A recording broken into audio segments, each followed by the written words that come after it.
പൊട്ടിയ റോഡ്, ഗ്രാമത്തിലേക്ക് പോകുന്ന വഴി കഷ്ടമായി, വിഷമം നിറഞ്ഞു. എല്ലാവരുടെ മുഖത്തും പേടി. അപ്പോഴാണ് കിട്ടിയത് ആ മാന്ത്രിക മരത്തോണി. പറക്കാൻ തുടങ്ങിയ ആകാശത്ത് ഗ്രാമം മുഴുവനും നിറഞ്ഞു സന്തോഷം. കൊടുങ്കാറ്റിനെയും കീറിക്കൊണ്ടുവന്ന സഹായവും സന്തോഷവും നല്ല ചിന്തകൾ കൊണ്ട് ഉയർന്നു ഈ ഗ്രാമത്തിന്റെ മഹത്വം. പശ്ചിമ നിറഞ്ഞ മലകൾക്കിടയിൽ സ്ഥിതി ചെയ്യുന്ന ആ നല്ല ഗ്രാമത്തിൽ സൂര്യന്റെ പ്രകാശം പതിക്കുകയായിരുന്നു. ആദവും ഷാമും സിറ്റിയിൽ നിന്ന് ഗ്രാമത്തിലേക്കുള്ള പാതയിൽ നടന്നു വരികയായിരുന്നു. അവരുടെ തോളത്ത് പലവ്യഞ്ജന സാധനങ്ങൾ ഉണ്ടായിരുന്നു. രണ്ടുപേരും ക്ഷീണിച്ചിരിക്കുകയാണ്. അവർക്ക് നന്നായി വിയർക്കുന്നും ഉണ്ടായിരുന്നു. ശ്യാം, ഈ വഴിയിൽ കൂടി നടക്കുന്നത് ഒരുപാട് കഷ്ടമായി കൊണ്ടേയിരിക്കുന്നു. നമ്മുടെ ഗ്രാമത്തിലെ ആൾക്കാർ സിറ്റിയിലേക്ക് പോകുന്നത് പറ്റാത്ത കാര്യമാണ്. നീ പറയുന്നത് നേരാണ് മാധവ്. ഒരുപക്ഷെ ഈ ഒരു വഴി മാത്രം കട്ടായി കഴിഞ്ഞാൽ പിന്നെ നമ്മുടെ ഗ്രാമം ഈ ലോകത്തിനെ വിട്ടേ കട്ടായി പോവും. എനിക്ക് ഒരുപാട് പേടിയായിട്ടുണ്ട്. ഇതിനേക്കാളും ഒരുപാട് പ്രശ്നം വരാൻ പാടില്ലായിരുന്നു. സിറ്റിയിലേക്ക് സുലഭമായിട്ട് പോയിട്ട് വരാനുള്ള വസതി എപ്പോഴാണ് കിട്ടുമെന്ന് അറിയില്ല. അതെ, അത് മാത്രം കിട്ടിയില്ലെങ്കിൽ എല്ലാ പണികളും കഷ്ടമായി പോവും. രണ്ടുപേരും മാറി മാറി നോക്കി. അതെ എന്ന് പറഞ്ഞ് തലയനക്കി. കുറച്ചു സമയത്തിൽ അവർ മാർക്കറ്റിൽ ചെന്നെത്തി. പലവ്യഞ്ജന സാധനങ്ങൾ നൽകി. എന്നിട്ട് അവർ വീട്ടിലേക്ക് തിരികെ പോയി. ഇതോടെ അവരുടെ ദിവസം ഇവിടം കൊണ്ട് അവസാനിച്ചു. അടുത്ത ദിവസം ആ ഗ്രാമം മുഴുവൻ ആ പാതയിൽ കൂടി നിന്നു. അതൊന്നാണ് സിറ്റിയെയും ഗ്രാമത്തിനെയും യോജിപ്പിക്കുന്ന പാത. രാത്രി ഒരു വലിയ ഭൂകമ്പം ഉണ്ടായിരിക്കുന്നു. അതുകൊണ്ട് ആ പാത പൊട്ടിപ്പോയിരിക്കുകയാണ്. ഗ്രാമത്തിലെ നേതാവ്, പിന്നെ രേഖ, അവരൊരു ഡോക്ടർ, മറ്റുള്ള ഗ്രാമത്തിലെ ജനങ്ങളോടൊപ്പം അവിടെ നിൽക്കുകയാണ്. എല്ലാരും വിഷമിച്ചിരിക്കുകയാണ്.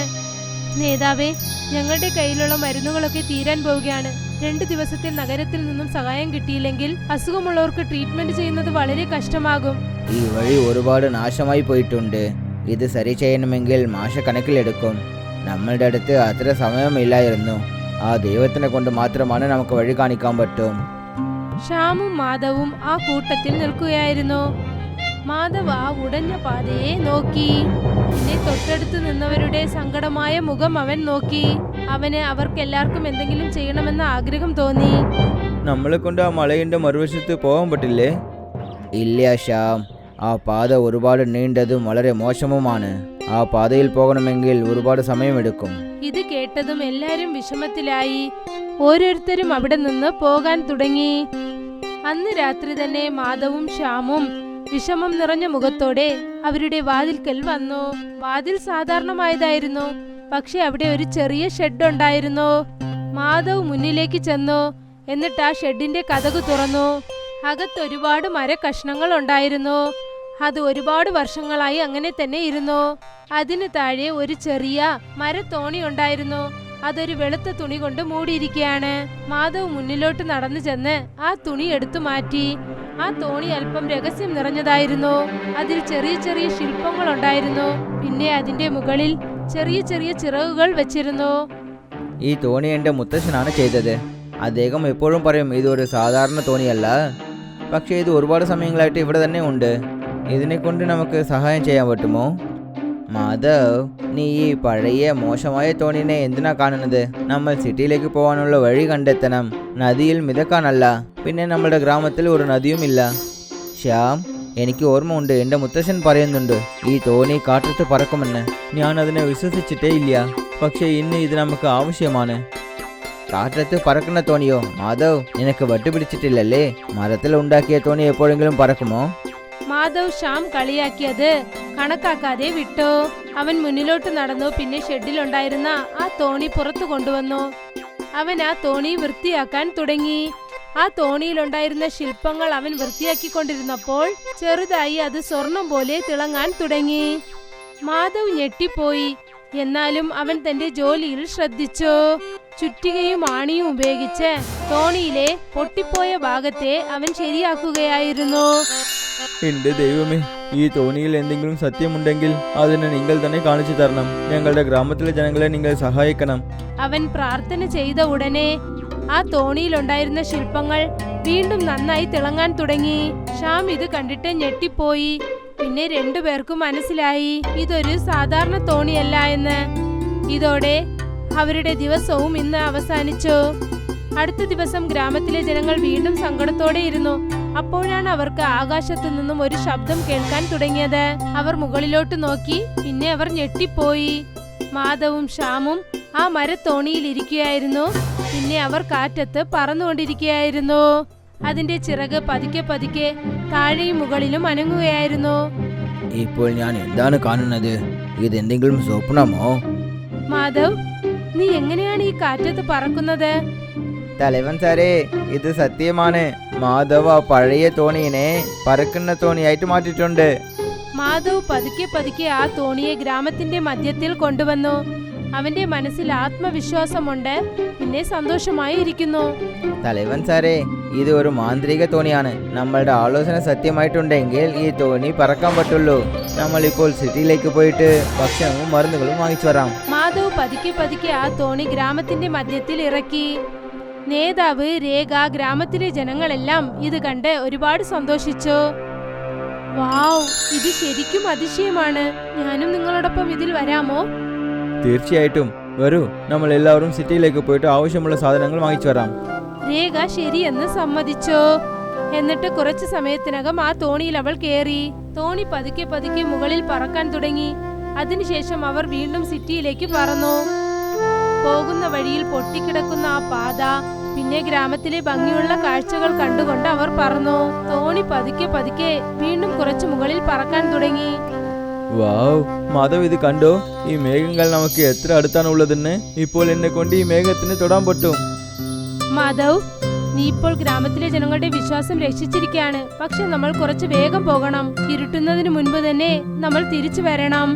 വിഷമിക്കണ്ട രേഖ, ഈ തോണി വളരെ വേഗത്തിൽ പോവും. നമ്മൾ ഇനിയും കുറച്ച് സമയത്തിൽ സിറ്റിയിലേക്ക് പോയേക്കാം. മാധവ് ആ തോണി മുന്നിലോട്ട് പറപ്പിച്ചു. കുറച്ചു സമയത്തിനകം തന്നെ ആ തോണി സിറ്റിയിൽ കുറച്ചു ദൂരെ ചെന്ന് നിന്നു. 3 പേരും തോണിയിൽ നിന്നും താഴെ ഇറങ്ങി. മാധവ് ഒരു വെളുത്ത തുണി എടുത്തു. പിന്നെ പോകുന്നതിന് മുൻപ് ആ തോണി അവൻ മൂടി വെച്ചു. ഇതെന്തിനാ? എവരും ഈ തോണിയെ മോഷ്ടിക്കുന്നത് എനിക്ക് ഇഷ്ടമില്ല. ഇത് തെറ്റായ ആൾക്കാരുടെ അടുത്ത് പോകാൻ പറ്റില്ല. ശ്യാമും രേഖയും കാര്യം എന്താണെന്ന് മനസ്സിലാക്കി. അവർ തോണി നല്ല രീതിയിൽ ഒളിപ്പിച്ചു വെച്ചിട്ട് സിറ്റിയിലേക്ക് പോയി. അവർ വേഗം വേഗം കടയിലേക്ക് ചെന്നു. മാവ്, അരി, പിന്നെ പരിപ്പ്, പിന്നെ മരുന്നുകളെല്ലാം വാങ്ങി. കുറച്ചു സമയത്തിനകം അവർ തിരികെ വന്നു. പിന്നെ ആ സാധനങ്ങളെല്ലാം അവർ ആ തോണിയിൽ വെച്ചു. മാധവ്, തോണി ഒരുപാട് വെയിറ്റ് ആയിട്ടുണ്ട്. ഇപ്പോഴും ഇതിനെ കൊണ്ട് പറക്കാൻ പറ്റുമോ? മറ്റുള്ളവരെ സഹായിക്കണമെന്ന ആലോചന നമുക്ക് ഇരിക്കുന്നവരെ ഈ പടക് നമ്മളെ കൈവിടില്ലായിരുന്നു. വരൂ, ഇപ്പോൾ നമ്മൾ പോകാനുള്ള സമയം വന്നു. അവർ വീണ്ടും ആ തോണിയിൽ കയറി. മാധവ് സ്റ്റെയറിംഗ് നോക്കി.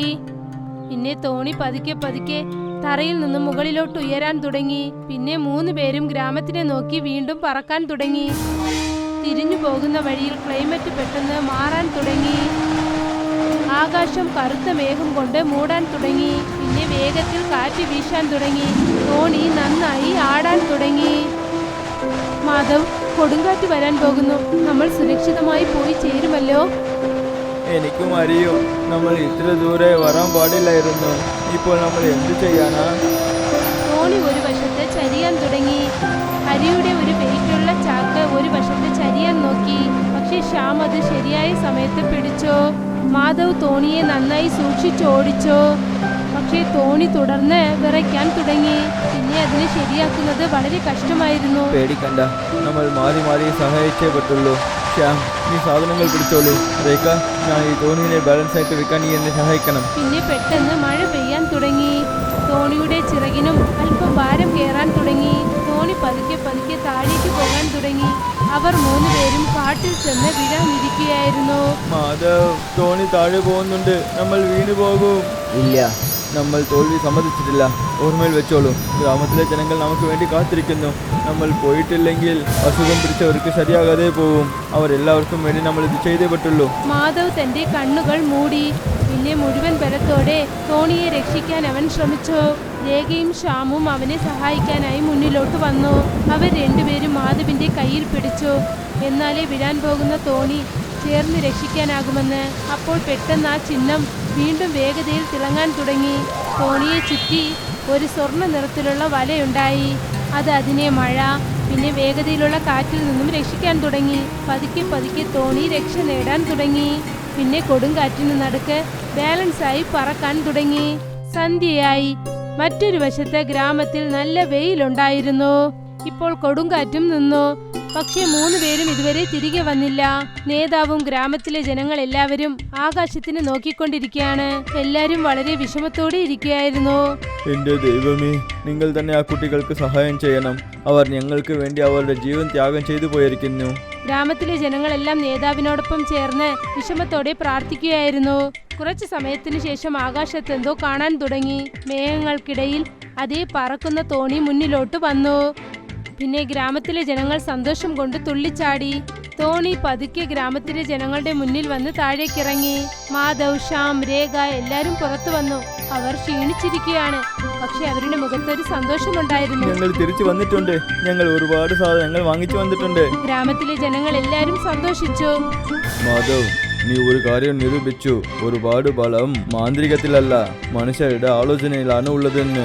തലവൻ സാറേ, ഇതെല്ലാം ഞങ്ങൾ 3 പേർ കാരണമാണ് നടന്നത്. ഒരു പക്ഷേ ശ്യാമും രേഖവും എന്നെ സഹായിച്ചിട്ടില്ലെങ്കിൽ എന്നെ കൊണ്ട് ഏതും ചെയ്യാൻ പറ്റില്ലായിരുന്നു.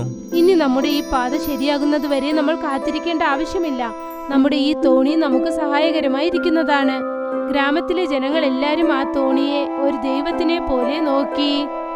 ഇതോടെ അവരുടെ ഈ ദിവസം അവസാനിക്കുകയാണ്.